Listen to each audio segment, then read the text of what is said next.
Episode की शुरुआत में हम देखते हैं कि रात का वक्त था और इसी रात के वक्त में एक पत्थर के पीछे दो लड़कियां छुपी हुई थी। उनकी हालत काफी खराब थी और उनमें से एक का नाम था बाई श्याओ और दूसरी का नाम था Bai Qing. Bai Xiao Bai Qing को कहती है कि सीनियर सिस्टर क्या आप ठीक हैं, तो वो कहती है कि हाँ लग तो रहा है कि मैं पहले से ठीक हूँ।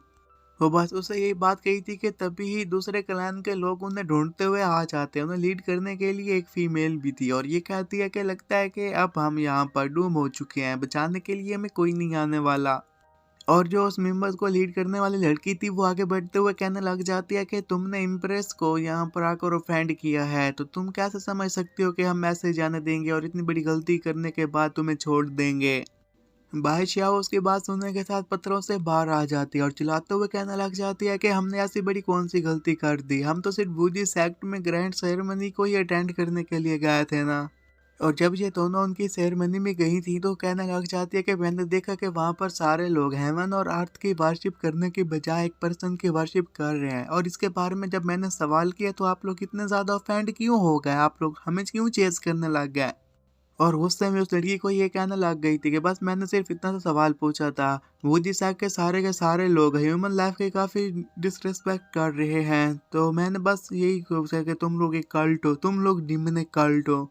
तो सामने खड़ी हुई लड़की उसे कहने लग जाती है कि ओ अच्छा, तो तुम्हें बस यही पूछना था, तो तुम्हें लगता है कि इसके बाद हम तुम्हें जाने देते, और तुम आखिर क्या इसके बारे में बात कर रही हो, तुम्हें पता है ना। और तुम जिस बंदे के बारे में बात कर रही थी कि लोग उसके वहां पर क्यों वर्शिप कर रहे हैं, वो इम्प्रेस का ही मास्टर है। दोनों जब सुनती हैं कि वो इम्प्रेस के मास्टर के खिलाफ बातें करके आई हैं तो दोनों के होश उड़ गए थे। वो काफ़ी शॉक थी और कहते हैं कि क्या हमने इम्प्रेस के मास्टर के खिलाफ ऐसी बातें कही और लोगों से उसके बारे में सवाल पूछे। और उसके बारे में हमें यही बताया जाता है कि वो एक लेजेंडरी बंदा है, वो सुप्रीम डेमोनिक वन है। वो ना सिर्फ सुप्रीम इम्प्रेस मास्टर का मास्टर है, वो सुप्रीम गो एम्परर का मास्टर है। और इतना ही नहीं बल्कि किंग ऑफ द किलर्स, वो जो कि पूरी सिटी में पाया जाता है, वो उसका भी मास्टर है।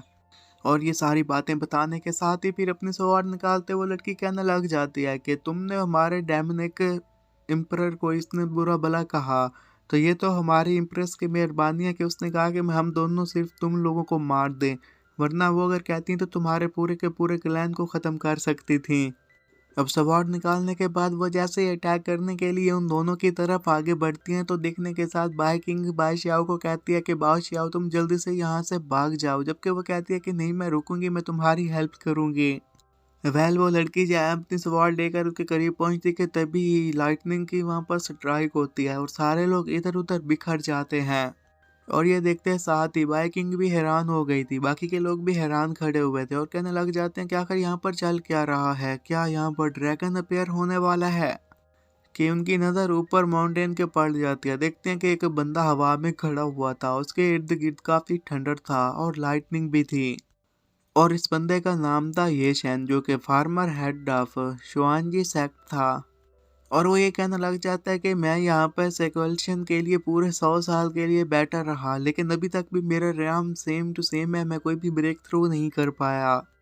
फिर वो अपनी फिजिकल बॉडी को देखते हुए कहने लग जाता है कि हाँ मेरी फिजिकल बॉडी में काफ़ी इम्प्रूवमेंट हुई है, तो क्या मैं अपने आप को अभी इमॉर्टल कह सकता हूँ।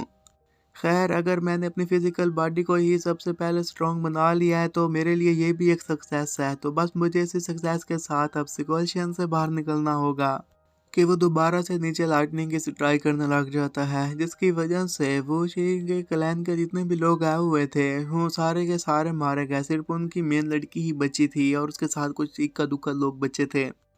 वो काफ़ी शॉक्ड बैठी हुई थी और बाकी लोगों को कहने लग जाती है कि हमें जल्दी से जल्दी जाकर अपने क्लैन के लोगों को इसके बारे में बताना होगा। और लड़कियों लगता है कि तुम्हारे साथ एक स्ट्रॉन्ग बंदा मौजूद है, इसने तुम्हें आज तो बचा लिया लेकिन बाद में नहीं बचा पाएगा। उन लोगों ने विड्रा कर लिया तो इसी के साथ ही वहां से भाग गए थे और उन्हें भागता हुआ देखने के साथ ही यूशेन कहने लग जाता है कि मैंने ये नहीं सोचा था कि मेरी फिजिकल बॉडी की ट्रेनिंग भी मेरे इतने काम आ जाएगी, ये इतना भी बुरा नहीं है जितना मैं सोच रहा था। और ये शहन अपने ये सारे काम करने के बाद कहने लग जाता है कि मुझे दिखना होगा यहाँ पर और लोग तो मौजूद नहीं है, कि तभी उसकी नज़र बाय श्याओ और बाय किंग पर पड़ जाती है और कहती है कि लगता है कि मैंने जिस माउंटेन को चॉप किया है उसके पीछे ये दोनों लड़कियाँ छुपी हुई थी। वो बेचारा काफ़ी ज़्यादा हैरान हो जाता है क्योंकि वो उन दोनों को नुकसान नहीं पहुंचाना चाहता था और किसी को भी हर्ट नहीं करना चाहता था। अब उन दोनों के पास जाकर कंफर्म करना चाहता था कि उन दोनों को ज़्यादा चोट तो नहीं लगी। उन दोनों की तरफ आगे बढ़ ही रहा था कि ये देखने के साथ ही बाओ शियाओ भाई कहने लग जाते कि सिस्टर वो देखो, वो लड़का हमारी तरफ ही आ रहा है। वो जैसे ही यहाँ पर लैंड करता है तो एक तूफान सा मच जाता है और लैंड करने के साथ ही उन दोनों से पूछता है कि क्या तुम दोनों ठीक हो। और जो प्रेशर उसके लैंड करने से क्रिएट हुआ था, साइड पर माउंटेन खड़ा हुआ था, वो एक जाकर माउंटेन में लगता है तो वो माउंटेन ऊपर से टूट जाता है। अब उन दोनों के पास रुकने के साथ ही उन दोनों के हाल हवाल सुनता है तो इसमें वो छोटी लड़की बता देती है कि आखिर ये वूजी साहब के लोग उसके पीछे क्यों पड़ गए थे। और उनकी बातें सुनने के साथ कहता है कि बस तुमने एक गलत लफ्ज़ कहा और उन्होंने उसे गलत समझ लिया और वूजी साहब के लोग तुम्हारे मारने के लिए तुम्हारे पीछे पड़ गए। और वो ये भी कहने लग जाता है कि वूजी सेक्ट, ये नाम तो काफ़ी अच्छा है लेकिन मुझे सबसे पहले अपने शुआंजी सेक्ट जाना होगा। और ये इम्प्रेस की बात कर रहे हैं तो मुझे जाकर इम्प्रेस को भी देखना होगा कि वो कैसी है। लेकिन उसकी नेचर मुझे बिल्कुल भी ठीक नहीं लग रही। चाहे बंदा कैसा भी होना चाहिए, कोई बंदा उसके खिलाफ बात करे तो उसे इस तरह नहीं मार देना चाहिए। तो अगर मेरी यहाँ पर डिसेबल लुआन होती तो इन दोनों को कोई भी नुकसान ना पहुँचा सकता। वो यहाँ पर नहीं है तो इसलिए इन दोनों की ये हालत इतनी ख़राब है। बादशाह ये सुनने के साथ ही खुश हो जाती है और कहने लग जाती है कि लगता है कि आप एक मास्टर हैं और आपकी अप्रेंटिस ज़रूर एक नोबल करैक्टर होगी। मैंने सही कहा ना मेरी बहन बाओ किंग, क्या तुम उसके बारे में जानती हो? और बाय किंग उसका नाम सुनने के साथ ही काफ़ी हैरान खड़ी हुई थी कि तभी ही वो कहता है कि लगता है कि तुम दोनों बिल्कुल ठीक हो तो मैं यहाँ पर नहीं रुक सकता। अब तुम आगे से अपना ख्याल रख लेना, तो मुझे इजाज़त दो, मैं अब यहाँ से जाता हूँ क्योंकि मुझे भी जाकर बाकी भी काफ़ी सारे काम करने। और ये कहते साथ ही वो वहाँ से चला गया था। उसके जाने के बाद वो दोनों बस उसे जाता हुआ देखती रहती हैं और उससे कहने के लिए कोई भी अल्फाज उनके पास नहीं थे।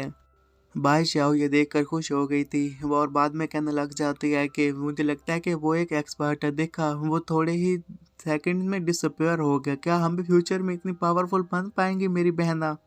जब वो अपनी बहन की तरफ देखती है देख वो काफ़ी ज़्यादा डरी हुई थी और इसी डर के मारे कांप रही थी। वो वहीं घुटनों के बल ज़मीन पर बैठ जाती है और कहने लग जाती कि क्या इसने अभी लुआन का नाम लिया?